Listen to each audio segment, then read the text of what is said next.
To this day, his story chills many footballers. After what happened on June 26, 2003, many were afraid to step onto the pitch. Listen to the story of Marc-Vivien Foé, the footballer who died on the pitch. Marc-Vivien Foé is a Cameroonian midfielder whose heart stopped during the Cameroon versus Colombia Confederations Cup match. But let's start from the beginning. Foé was born on May 1, 1975, in Yaoundé, the capital of Cameroon. He lived in a large family which demanded responsibility from an early age. As a child, he fell in love with football, and although Cameroon didn't have the same conditions for playing football as in Europe, Foé continued to develop his passion, playing on the potholed pitches of Yaoundé. He quickly began to stand out from the other boys, impressing not only with his physical abilities, but also with his ability to play well in midfield. As a teenager, Foé was spotted by the coaches of Cameroon Yaoundé, one of Cameroon's most important clubs. He worked extremely hard in training, impressing the coach, and soon played his first match for the youth team. He quickly gained a reputation as a midfield fighter who never gave up. As a result, he was playing for the first team at the age of 17. While still playing for Cameroon, he made his debut for the Cameroon national team in a friendly against Mexico, aged 18. A year after his debut, he was called up to the 1994 World Cup, where he faced Brazil, Russia, and Sweden, among others. Despite being eliminated in the group stage, Vivien performed well, recording an assist in the match against Sweden. Shortly after the World Cup, his adventure with Cameroon came to an end when his talent was spotted by RC Lens officials. Moving from Africa to France was a significant challenge. A new language, culture, climate, and the pressure of a professional league. Nevertheless, he quickly adapted to the new environment. On August 13th, he made his League One debut against Montpellier. Over a month later, he scored his first professional goal.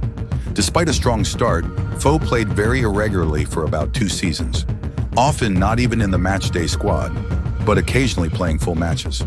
His breakthrough came in the 1996-97 season. Foé became a key player for Lens, playing 90 minutes in virtually every match. His combativeness and box-to-box ability, both defensively and offensively, attracted interest from larger clubs in France and England.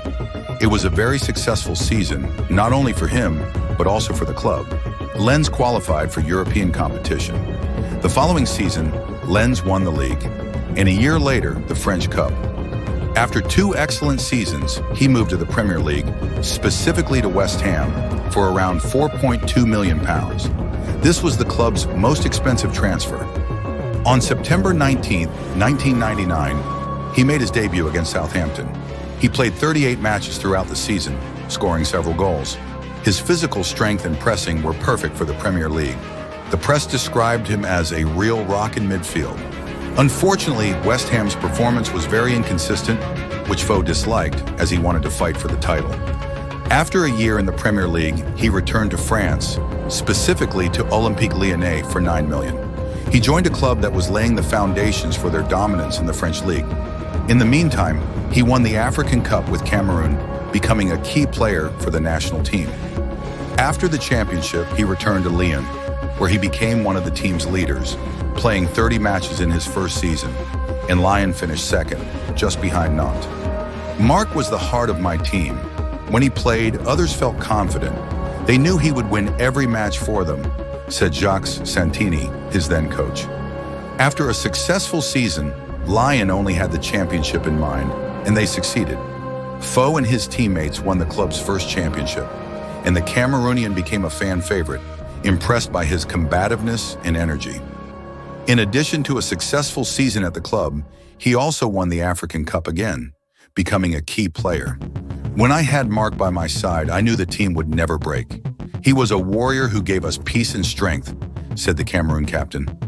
After a great season in 2002, he joined Manchester City, where he was a starter from the start and became a key player in midfield. Despite Vivien playing very well, City only finished in 8th place. After the season, it was time for the Confederations Cup. Foé was 28 years old at the time. After 3 matches, Cameroon managed to advance from the group stage and faced Colombia in the semifinals. The match was played at the Stade de Guerlain in Lyon. Cameroon took the lead in the 9th minute thanks to a goal by Pius Ndifi. In the 72nd minute, something terrible happened. Foé collapsed uncontrollably onto the pitch, and the entire stadium fell silent. It turned out he had a previously undiagnosed heart defect. He was resuscitated on the pitch for about 40 minutes, but they couldn't save him. I ran to him and saw that his eyes were already elsewhere.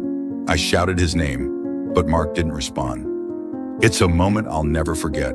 Despite this tragedy, Cameroon advanced to the final, where they lost 1-0 to France. The players wore the name Foé on their shirts. After the tournament, his number 17 was retired in Cameroon, as was the number 23 he wore at City. This was the story of an outstanding player who passed away in his prime.